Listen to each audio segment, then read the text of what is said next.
अरहंताणम नमो अरहंताणम नमो अरहंताणम।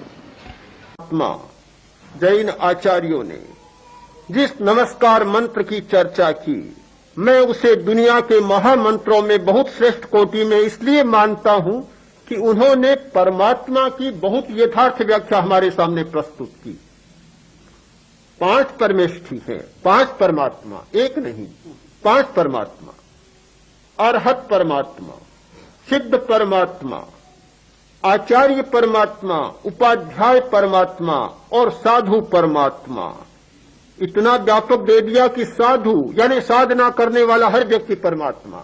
जो व्यक्ति अपनी चेतना की साधना करता है वह हर व्यक्ति परमात्मा है। साधना का सूत्र है समता। जिसने समता का मूल्यांकन किया है, जिसने समता को जीना सीखा है और इन राग द्वेष की ग्रंथियों, हीनता और अहम की ग्रंथियों से ऊपर उठकर और समत्व का अनुभव किया है, वह हर व्यक्ति परमात्मा है। समता का क्षण जो अनुभव करता है वह परमात्मा का दर्शन करता है। आप ये न माने कि इस जीवन में परमात्मा का दर्शन नहीं हो सकता। बहुत सारे लोग कहते हैं कि सतयुग में तो परमात्मा का दर्शन होता था, आज परमात्मा का दर्शन नहीं होता। सतयुग में तो भगवान बनते थे, अवतार बनते थे, आज कोई अवतार नहीं बनता। क्यों नहीं बनता? क्या काल कोई इतनी भेद रेखा खींचता है कि एक काल में तो वह घटना घटित हो सकती है और दूसरे काल में नहीं हो सकती? अगर देश और काल में भी इतना पक्षपात हो जाएगा तो दुनिया में निष्पक्ष और तटस्थ कोई व्यक्तित्व मिलेगा ही नहीं। देश और काल, इसमें कोई पक्ष नहीं होता। सारी घटनाएं जिसको सतयुग माना जाता है आज भी घटित हो सकती है। और मुझे लगता है कि कलयुग और सतयुग का भेद खींचकर और हमने मनुष्य को बहुत नीचे ढकेल दिया, इतना पीछे ढकेल दिया कि आज हमारी चेतना इतनी प्रतिबद्ध हो गई कि हमारे सामने घड़ा घड़ाया एक उत्तर है, भाई आज तो कलयुग है, हम नहीं कर सकते। अरे भाई तुम बुरे आचरण क्यों करते हो? आज तो कलयुग है। नीचे क्यों जाते हो? आज तो कलयुग है। एक ऐसा बहाना मिल गया नीचे जाने का कि हर बुराई कलयुग की ओट में और कलयुग की दुहाई के साथ की जा सकती है। आज कोई सतयुग थोड़ा ही जो हम अच्छे आचरण करें। आज का जमाना ही ऐसा है। ये जमाने की दुहाई, कलयुग की दुहाई न जाने क्यों दी गई। शायद देने वालों ने कुछ सोचा होगा, पर मुझे लगता है कि अच्छा नहीं हुआ। सदा दी जाती थी। हाँ, सदा दी जाती रही है। क्यों? आचार्य वर्ग ठीक कहते हैं कि सदा दी जाती रही है और इसलिए दी जाती रही है कि अपने कमजोरियों को छिपाने का इससे सीधा कोई सौदा नहीं हो सकता। बहुत सीधा सौदा है तो बस आदमी सीधी छुट्टी पा लेता, भी मैं क्या करूं, ऐसी परिस्थिति, ऐसा ही देश काल है, ऐसा कलयुग है, बस सारी बातें समाप्त। आपको आश्चर्य होगा कि जिसको हम सतयुग मानते हैं उसमें भी ये दुहाइयां दी जाती थी।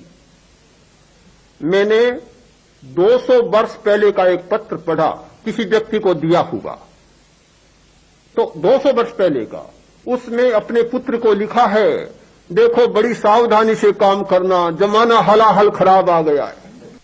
मैंने 200 वर्ष पहले का एक पत्र पढ़ा, किसी व्यक्ति को दिया हुआ, तो 200 वर्ष पहले का, उसमें अपने पुत्र को लिखा है, देखो बड़ी सावधानी से काम करना, जमाना हलाहल खराब आ गया है। बड़ा सावधान रहना, बड़ा भयंकर जमाना है। आज किसी पर विश्वास नहीं किया जा सकता, भरोसा नहीं किया जा सकता। यह तो 200 वर्ष पहले की बात है। अगर 2000 वर्ष पहले का पत्र लिखा मिले तो यही लिखा हुआ होगा कि जमाना बड़ा हलाहल है, और 20,000 वर्ष पहले का मिलेगा तो यही मिलेगा। इससे अतिरिक्त कोई बात लगती नहीं कि मिलने वाली है। हर युग में आदमी अपनी सारी कमजोरियों को देश और काल पर ढालकर और अपने आप को छुट्टी पा लेता है। हम इन बातों में न उलझें, इनके सहारे न चलें, देश और काल को अपना आवरण न बनाएं, एक कवच न बनाएं कि जिसकी ओट में हम जो चाहे सो करें। सबसे बड़ा पुरुषार्थ होता है और पुरुषार्थ करने वाला व्यक्ति देश और काल का अतिक्रमण करके भी कुछ कर लेता है। ये समता देशातीत और कालातीत होती है। परमात्मा देशातीत और कालातीत होता है। यदि समता भी देश और काल से प्रतिबद्ध हो तो मैं मानता हूं उस समता का मूल्य भी घट जाएगा, कम मूल्य होगा, हमारी दृष्टि में नहीं हो सकता। अगर ये परमात्मा भी किसी समय और देश के काल साथ जुड़ा हुआ हो, अमुक समय में तो परमात्मा हो सकता है, अमुक समय में नहीं हो सकता। 2000-2500 वर्ष पहले तो परमात्मा का दर्शन हो सकता था और आज उसका दरवाजा बंद हो गया, तो वह परमात्मा भी निकम्मा है, हमारे कोई काम का नहीं है। उसे उसके साथ जुड़े रहने दो, हमारे किस काम का। ये समता देशातीत और कालातीत है, इसीलिए समता परम सत्य है, परमात्मा है। जो सत्य देश और काल से प्रतिबद्ध हो जाता है वह वास्तव में सत्य नहीं होता, वह देश और काल का दास और गुलाम बन जाता है।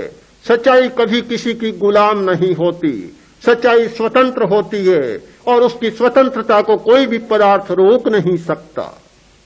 यह समता का दर्शन परमात्मा का दर्शन है, यह आत्मा का दर्शन है, यह परमात्मा का अनुभव है। जो व्यक्ति सामायिक करता है, जो व्यक्ति समता की साधना करता है, वह परमात्मा की आराधना करता है और परमात्मा का अनुभव करता है।